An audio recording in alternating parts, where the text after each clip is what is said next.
morning. All right, and then I see we also have two individuals here under Jai. So is that Terrell Larkin? Yes. Okay, great. And you are the property owner and the applicant here today, correct? Yes, sir. Okay, fantastic. And then there's someone else with you, if you wouldn't mind, if I could have your name as well. Joyce Larkin. Joyce Larkin. Okay. All right. And are you a co-owner of the property? Is that right? Yes. Okay, fantastic. Welcome. Are we expecting anyone else to join us here from the applicant owner side before we get started? No. Okay, great. All right, so before we begin, I need to read through our hearing script. This is just going to cover the procedure of the hearing, how we'll proceed here. So after that, we can get started. This is the January 14th, 2026 session of the Zoning Hearing Examiner docket. Again, my name is David Sturkey. I'm the Zoning Hearing Examiner for the city, and I'll be presiding over the hearing. The case before us today is case number ZH20250132. That's 3577 Glen Edge Lane. The purpose of this hearing is to allow applicants and any other parties to testify and to offer and refute evidence and testimony. This hearing will follow the rules found in the zoning code and the supplemental rules of the zoning hearing examiner. All testimony and evidence that an applicant or any other party wishes to offer must be presented at this hearing. The hearing will proceed as follows. The applicant, the applicant's attorney, or the applicant's agent will first present the applicant's case. For our purposes here today, that will be the opportunity for the Larkins to tell me about the project, what exactly it is you're proposing, the zoning relief that you're requesting here today, and then, of course, why you believe that zoning relief is appropriate and should be approved. And then anything else you want to say. You can orient that presentation however you'd like. One of you can speak, both of you can speak. It's really up to you what you want to share and how you want to share it. If there were anyone here from the general public, they would have an opportunity to speak after the applicants have presented their case. I will hear from Kate Meehan to provide any testimony in addition to the staff report that she's prepared for this item. I will then turn it back over to the applicants to respond to anything that you heard from Kate or any questions that I've asked, and then make any closing statements. After all presentations have been made, I will close the hearing.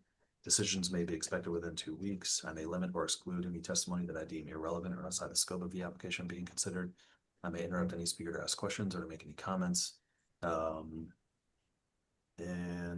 That's it. The last thing I need to do is just swear in all of our witnesses. So if you intend on providing any testimony here today, the zoning code requires that I swear you in. So if that's you, I'm going to do that collectively now with everyone. So if you could just raise your right hand, I'll need everyone to answer out loud. Do you swear or affirm that the testimony you shall provide will be the truth, the whole truth, and nothing but the truth? I do. Yes. Yes. I do. Okay, great.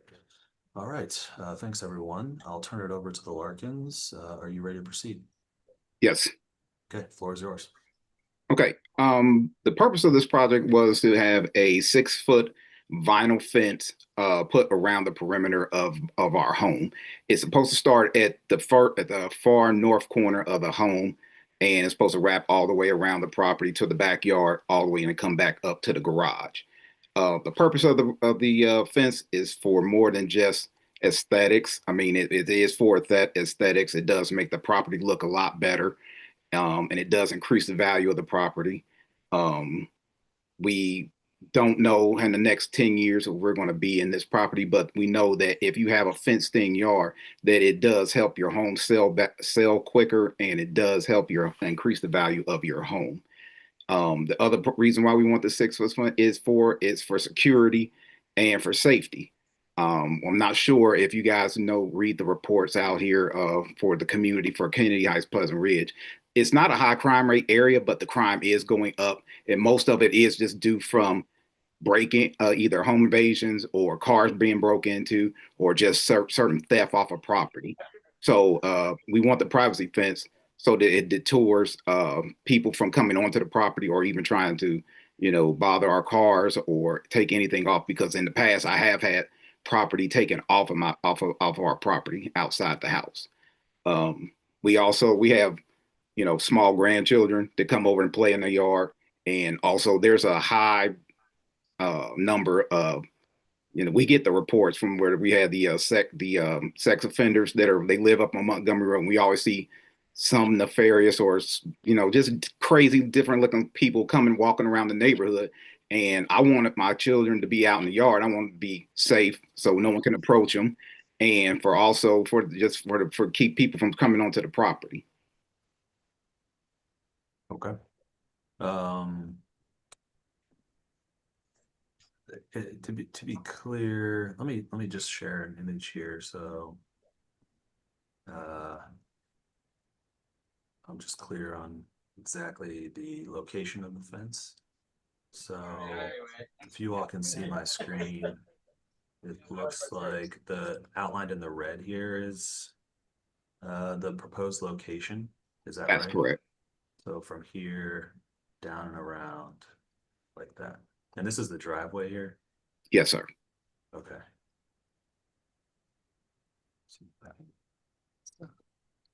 So from a street view, we're looking at this area, Yes. right? Okay, got it. So will you be, is this vegetation still here? This looks like this is from the summer. It's kind of like cut back, but we're gonna like cut it back a little bit more. And as you can see where the opening at, where if you go back, where the bushes is, the vegetation right there. When people get off the bus, there's a bus stop on the corner. And if they live like down the street, sometimes they have right there, they have a tendency to cut through our yard. And what it seems like is a higher percentage of people moving into the area. It has increased because that's the house next door, the close up you just had. And they will cut through there. And we Oh, also have animals. We have dogs that we want to let out in the yard. And we knew that an invisible fence would not work because people always cut through there. And also, Kennedy has become that street. Kennedy has become a increased rate of traffic coming through the area. So, like he was saying, like if we had like small children or small dogs, out there, people, I was just afraid like people would like come through, see the kids, and like you said, there's always been a high rate of sex offenders in the area. And people would just like come through and see if I don't want anything that bad to happen.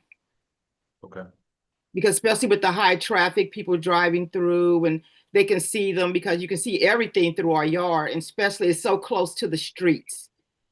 Because everybody drives up and through from Kennedy. The people that live far as Kennedy to And through Pleasant Ridge. Pleasant Ridge. It's easy. They detour through that area to get to 71, which is just down the street. So they use that as an outlet. Yeah, especially they open two more outlets for 71 to get there. So and to Norwood. So yes, more traffic.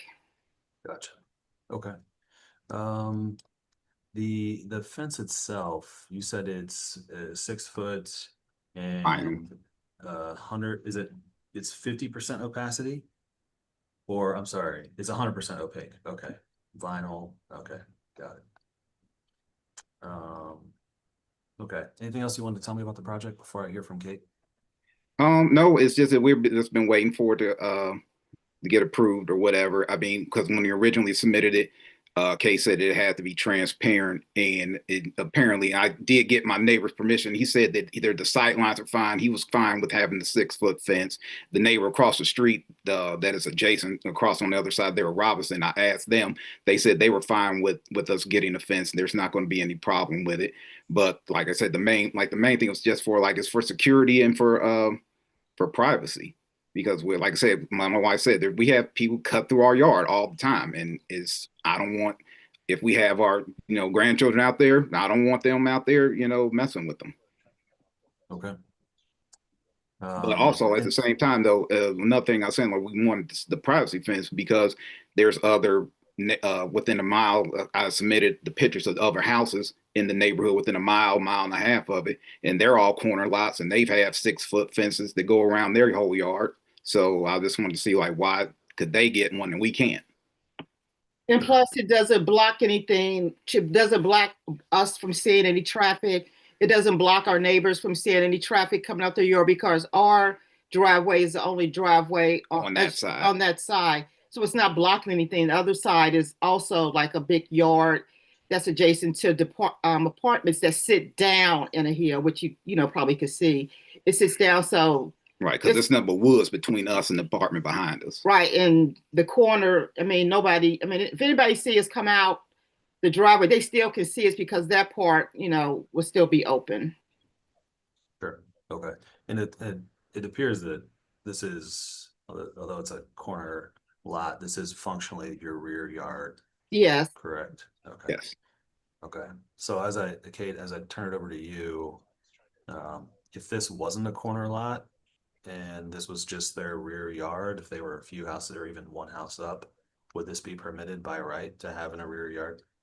Yes, so they would be permitted to have the 6 foot tall solid fence. If it started like at the back wall of their house and came straight back, that's technically the backyard on a corner lot. But where they are proposing to do the 6 foot fence would be considered like a corner rear yard. So the code does require that in a corner rear yard, it's 4 feet and 50% open.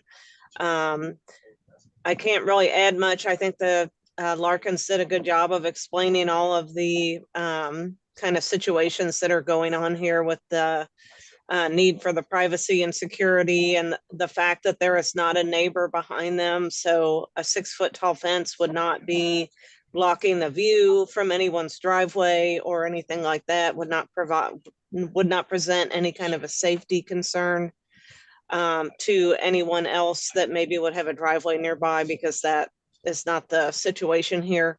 And as they noted, there are other properties in the area that are on a corner and also do have a 6 foot tall fence. There's actually one just across Kennedy Avenue here on the other side of the road. I think it's Congreve Avenue, where they have a 6 foot tall privacy fence in the rear yard there, in their corner rear yard. Okay. And then there are a couple of there was another property on Robeson that had a 6 foot tall wood privacy fence in their side yard and corner. In this picture here, I did see where they put in a pool. So my assumption is that at the time they put the pool in, they also put in this taller fence. There is not a certificate of compliance. I did note for all of these fences, though, they were installed prior to 2018. So we did not require a certificate of compliance before that, but certainly they should have been aware of the section regarding fencing and installed a compliant fence. However, they did not. But there are existing examples in the neighborhood where people do have the 6 foot tall fence in their corner side and corner rear yard. Okay. And to be clear, Kate, were you saying that if the fence sort of ended here and just encompassed this area, that it would be permitted? Correct. So the allowance is just for the extra fencing that extends beyond the facade of the house on this side, right? Right. What would be their corner rear yard? Yes. Got it. Okay. Okay. Anything else, Kate? I don't think I have any other comments. I would just also, as Mr. Larkin indicated, there is a letter of support from the adjacent neighbor saying they are not opposed to the 6 foot tall solid fence. Okay. All right. I don't think I have any more questions. I'll turn it back over to the Larkins. Anything you want to say in response to Kate's comments, or anything else in closing or otherwise before we adjourn? No, I mean, I'll just, agree like with everything she was saying, because I had spoken with Kate. And, like I said, just hoping like for our safety and our family safety and, for our home, because like now we're kind of like out more. And I noticed like, because I have a dog and I take him out normally before work, like around 4 or 5 in the morning. And I just noticed a lot of activity out. And just like one example, one night I was out, took him out, it was about 5 o'clock, I believe. And they were guys out walking, checking car doors. And I'm like, okay, what's going on? I'm not scared because the dog, he's a pretty big dog. He's protective. So I stopped and I looked at him because he was walking along our driveway where you saw the opening at, and he was walking along there. And I told the dog, and I told the dog's name's Max. I said, Max, if that guy goes to my car door or to my house door, I said, there's going to be a problem. And it's just like one example, because where we was going, like it's a park down the street. I was taking him to the park real quick. And like 4 or 5 in the morning, I mean, people are out checking your car doors and your house doors. But I think he saw me watching him and he kept walking. But he didn't know before he saw me. I saw him pulling on car doors, just walking down the street and it wasn't broad daylight, but the lights, right under the lights, they don't even try to hide anymore. And when I leave out for work, it's like 6 in the morning, 7. And that area back there is dark and there's woods. As you can see, there's a lot of, foliage, there's woods. And I park there and I try to scan the area before I walk off the steps, but I don't know. People are good at hiding. And then I just walk down the steps and then it's like I'm still looking around and there's nothing for me to know, like, okay, are they over there? And with the fence, I know like it's going to be locked. Okay, I know they're not in my yard because most of the time too, I can just let the dog out in the yard before I can walk him. And everybody's seen the dog and they're not gonna, if they have sense, they're not gonna try to climb over the fence because he's very vocal.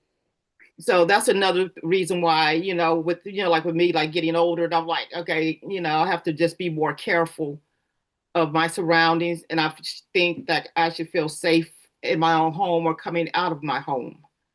So like I was telling my husband, it's for like, the other family member, the kids, but me included, everyone included. Cause I want, like everyone else, I want privacy and I want, more than other thing, I want to be safe. Too many things going on, and I should feel safe, if not away from home, definitely in my home or around my home. I should be comfortable. I shouldn't have anything to worry about. Sure. That's all. Okay. All right, I think we can leave it at that. I've had a chance to review the application materials here and the staff report. Based on that and based on the testimony that I've heard here today, I think it would be impractical to strictly enforce the zoning code to this application. And so I'm going to approve the application. I need to formalize that approval in a written decision. I mentioned at the beginning that typically takes about 2 weeks. I'll do everything I can to get that to you as quickly as possible. As soon as I finish that, I put it into a PDF and I'll email it to everyone in the hearing here. So you'll have a copy of that really just moments after it's complete. As soon as Kate sees that email, she can approve the zoning permitting on her end and you all can take the next steps. Any questions about any of that? There's only one other question I have. Now, I just want to make sure that when we put this fence up, I just want to make sure that the boundaries are correct as far as, so we're not impinging on anybody else, probably because like I said, it's like maybe 6 to 7 feet a difference between the back part where those hedges are, and it goes into the neighbor who owns those apartment buildings behind us. So I just want to make sure that, but can you make sure you lay out the appropriate boundaries so we don't, we're not on the wrong part If we of our don't overstep property. into their property. Just to speak to that, as long as what you provided as a site plan would be fine, and that is showing the fence. I mean, you're allowed to have a fence up to your property line. So what you are showing in the site plan that you provided would be compliant. You just would want to be cautious since you're at the corner. Just make sure that you stay within your property boundaries. You don't cross over onto any city right of way. I had a situation here very recently where someone didn't get a survey or wasn't aware of where their property line was, and their fence was installed in city property, in the right of way. So you just want to make sure you know where your property boundaries are before your fence is installed. But as you drew it and showed it on the site plan, it would be compliant. Okay, thank you. So, Thank you. yeah, so I think, the responsibility is on you to some extent to make sure that the company that you use or whoever installs the fence is complying strictly with the measurements that you provided on that staff report in this application. And as long as they are, then there's no issues with encroachment onto public right of way or neighboring properties. Okay, Okay, thank you. thank you. Sure, no problem. Okay, well, if you have any other questions, feel free to reach out. Otherwise, look for an email from me within the next couple weeks. Good luck with the project, and hope everyone has a wonderful day. We're adjourned. All right, You you too. too.